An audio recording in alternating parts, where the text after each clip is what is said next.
Hello, this is Dr. Do again. This video is outside of medicine. Continue the Iliad by Homer. I'm going to continue to read.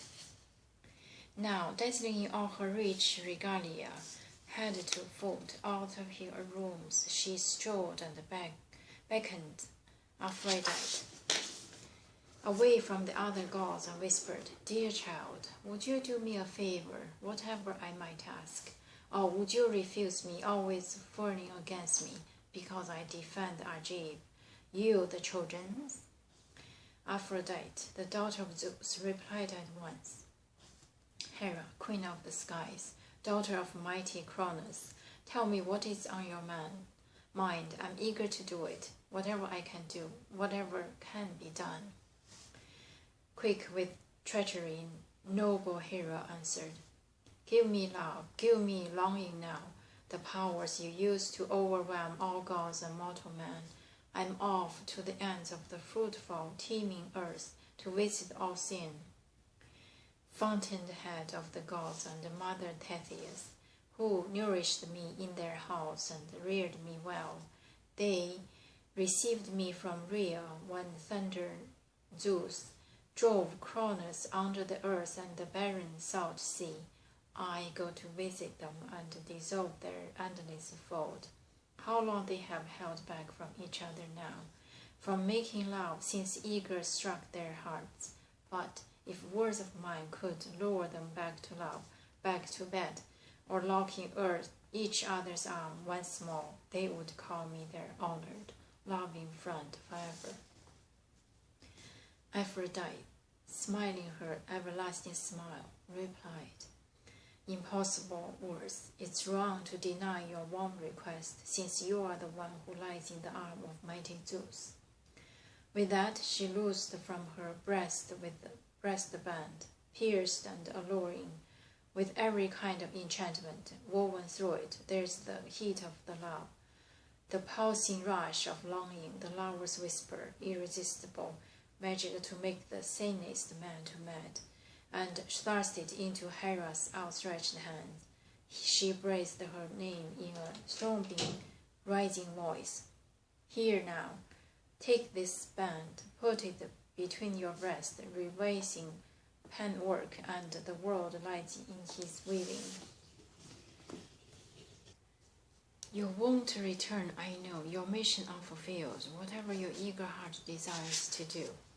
Hera broke into smiles now, her eyes wide. With a smile she tucked the band between her breasts.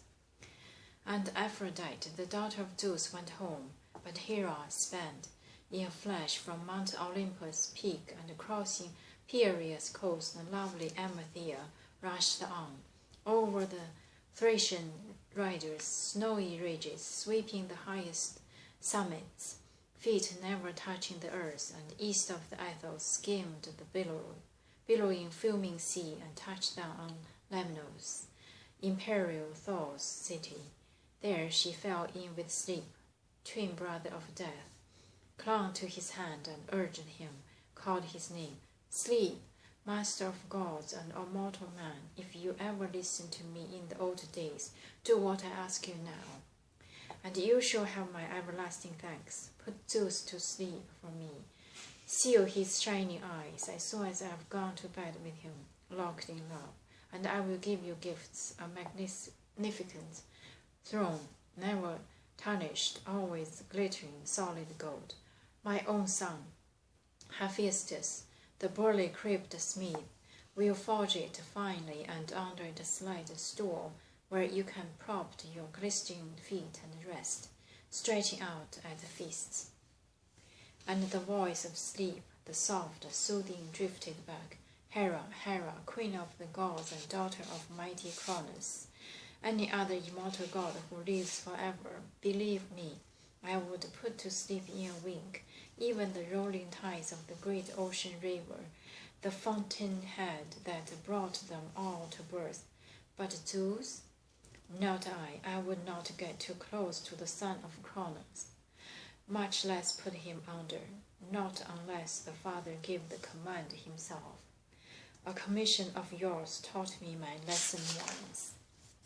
The day that Heracles, the insolent son of Zeus, sailed out from Troy, having raised her to the ground, and then I put the brain of thundering Zeus to sleep, pouring myself in a soft, soothing slumber round him. But you and your anger, you were bent on trouble, weeping a holding killer squall across the sea, bearing Heracles off to the crowded town of Cos, far from all his friends. But Zeus woke up, furious, flinging immortal gods about his house to hunt for me. I was the culprit, the worst of all, and out of the skies he would have sunk me in the sea, wiped me from sight, if the night had failed to save me, oh, the night that can overpower all gods and mortal man. I reached her in flight, and the father called it quits, despite his towering anger. True, Zeus shrunk from doing a thing to outrage rushing night, but now you are back, Hera. You asked me to do the impossible once again. Eyes widening, noble Hera coaxed him further. So troubled, sleep. Why torture yourself with that? You think that thundering Zeus, shielding the man of Troy, will rage as he raged for great Heracles, his own son? Come now, I give you one of the younger Graces. Wed her at once, and she will be called your wife. On with that, Sleep cried, thrilled by the offer. Swear to me by the incorruptible ties of Styx, one hand grasping the earth that feeds mankind, the other that bright sea, that all may be our witness. All gods on the earth that greater gather around King Cronus. Swear you will give me one of the younger Graces.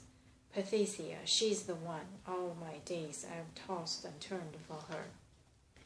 The white-armed goddess Hera complied at once. She swore as he urged and sounded out the names of all the gods in the Tartarine pit we call the Titans. I saw as she'd sworn and sealed her binding oath. Away they launched from Limbro's walls and Lemnos, swathed in a thick mist, and nimbly made their way until they reached Mount Ida with all her springs, the mother of wild beasts, and making Lectus headland, left the sea for the first time and swept over dry land, as the treetops swayed and shook beneath their feet. There sleep came to heft. Before the eyes of the father could detect him, and climbed up softly into a towering pine tree, the tallest trunk there was on the height of Ida. It pierced the low-hung mist and shot up through the sky. There he nestled, hidden deep in the needling boughs, for all the world like the bird with a shrill cry, the mountain bird that immortals call bronze throat, and mortals call the night hawk. I'm going to stop here today and continue next time. Thank you for watching.